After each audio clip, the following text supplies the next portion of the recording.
ایسے لمحے بھی آتے ہیں کہ جب دل خود سے سوال کرتا ہے کہ آخر میں نے ایسا کیا کیا تھا کہ رب کی رحمت مجھ سے روٹھ گئی ہے۔ جب دل اپنے من سے سوال کرتا ہے، بلکہ انسان اپنے اندر کے مفتی سے سوال کرتا ہے کہ آخر میں نے کون سی ایسی خطا کی تھی، آخر میں نے کون سا ایسا جرم کیا تھا کہ اللہ کی رحمت مجھ سے ہمیشہ کے لیے روٹ گئی۔ شاید میں نے کسی کا دل تو نہیں دکھایا،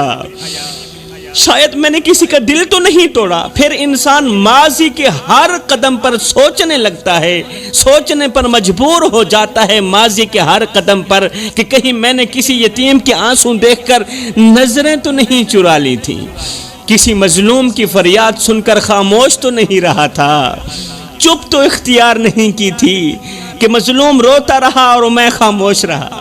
کسی غریب کے خالی برتن دیکھ کر دل سخت تو نہیں کر لیا تھا، اور پھر حیران ہو کر اپنے رب سے شکایتیں کرتا رہا، شکوے کرتا رہا کہ میری زندگی میں آزمائشیں کیوں آتی ہیں، میری زندگی میں پریشانیاں کیوں آتی ہیں، رزق تنگ کیوں ہے، سکون کیوں چھن گیا ہے۔ پتہ ہے جوانو، اللہ ہم سے ناراض کیوں ہوتا ہے؟ اللہ اپنے بندے سے خفا کیوں ہوتا ہے؟ اللہ ہم سے ناراض اس لیے ہوتا ہے کیونکہ ہم اس کے بندوں کے ساتھ ظلم کرتے ہیں۔ اللہ ہم سے ناراض اس لیے ہوتا ہے کیونکہ ہم اللہ کے بندوں کا حق مارتے ہیں، ان کے دل دکھاتے ہیں۔ اس لیے اللہ ہم سے ناراض ہوتا ہے کہ ہم گناہوں کو معمولی سمجھتے ہیں، توبہ کو بھول جاتے ہیں اور خود کو نیکوکار سمجھ کر اپنے ہی نفس کے غلام بن جاتے ہیں۔ خدا را میری قوم کے نوجوانوں، او میرے مسلمان بھائیوں، سب کچھ کرنا اللہ کی رحمت کو خفا نہ ہونے دینا، اللہ کی رحمت کو ناراض نہ ہونے دینا۔ جب رب کی رحمت روٹھ جاتی ہے نا تو پھر زندگی کی ہر راہ سنسان لگتی ہے، امید کے چراغ ایک ایک کر کے بجھنے لگتے ہیں، دعائیں مانگتے مانگتے لب خاموش ہو جاتے ہیں مگر دعا قبول نہیں ہوتی، اور لگتا ہے جیسے سجدے بھی خالی لوٹنے لگے ہوں، قبول نہ ہو رہے ہوں۔ دل چاہتا ہے کہ چیخ چیخ کر رو لوں، گڑ گڑا لوں، مگر آنکھوں کے آنسو بھی جیسے تھک گئے ہوں، آنکھوں سے آنسو بھی نہیں نکلتے، دل پتھر بن جاتا ہے، خاموشی کی ایک دیوار سی کھڑی ہو جاتی ہے، نہ کسی کو دکھڑا سنا سکتے ہیں، نہ رب سے کوئی جواب ملتا ہے۔ جوانو، جب رب کی رحمت ناراض ہو جائے نا تو پھر دولت کے انبار بھی بے معنی ہو جاتے ہیں، بے وزن ہو جاتے ہیں، دولت کے انبار بے وزن ہو جاتے ہیں، بے معنی ہو جاتے ہیں، سستے ہو جاتے ہیں اگر رب ناراض ہو جائے۔ شہرت کے چرچے بھی تنہائی میں بدل جاتے ہیں، پریشانی میں بدل جاتے ہیں، دل کے اندر ایک ایسی آگ سلگتی رہتی ہے جسے کوئی ٹھنڈا ہی نہیں کر سکتا، کیونکہ سکون صرف رب کی رضا میں، سکون تو صرف اللہ کی رضا میں، اور جب رب ناراض ہو جائے تو پھر دنیا کی کوئی بھی شے انسان کا دل کا سکون نہیں بن سکتی،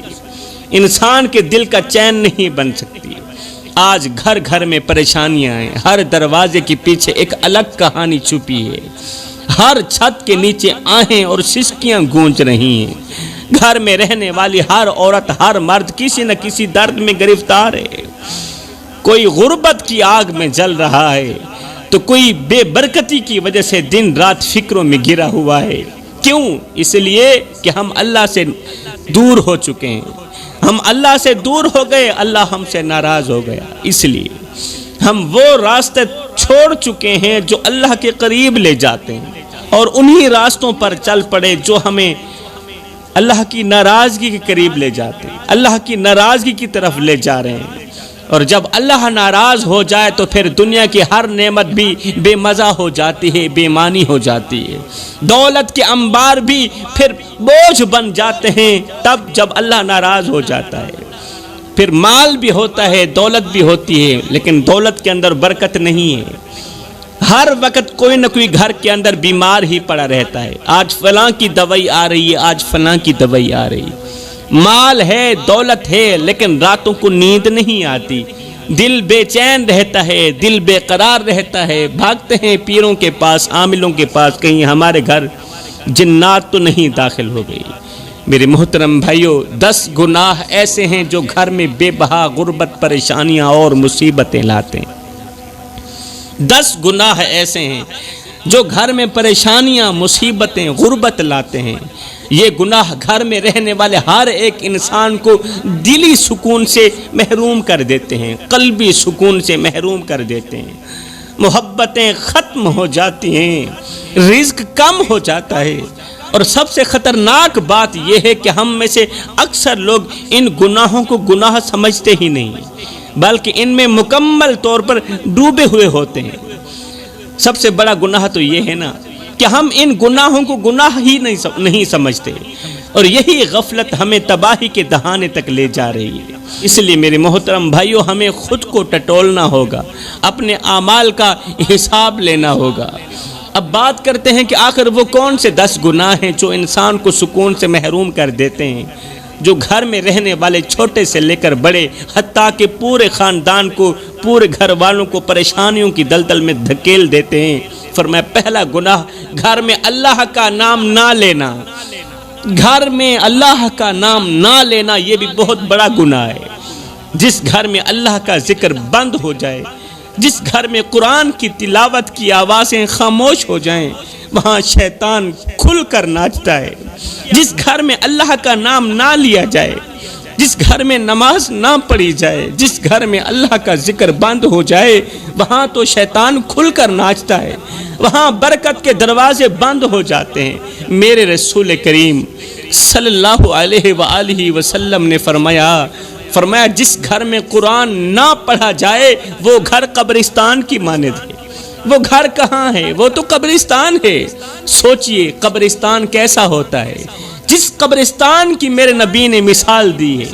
وہ قبرستان کیسا ہوتا ہے، ویران، سناٹا، خوفناک۔ تو جس گھر میں قرآن کی تلاوت بند ہو وہ گھر بھی اندر سے قبرستان جیسا ہی ہو جاتا ہے، وہ گھر بھی ویران ہو جاتا ہے، اس کے اندر سناٹا چھا جاتا ہے، اس کے اندر خوف چھا جاتا ہے۔ آپ نے کبھی غور کیا کہ جن گھروں میں ہر وقت لڑائی جھگڑے ہوتے ہیں، دل ایک دوسرے کے قریب نہیں آتے، وہاں اکثر قرآن کی آواز سنائی نہیں دیتی، اس لیے تو وہ ہر وقت پریشان رہتے ہیں۔ وہاں اکثر قرآن کی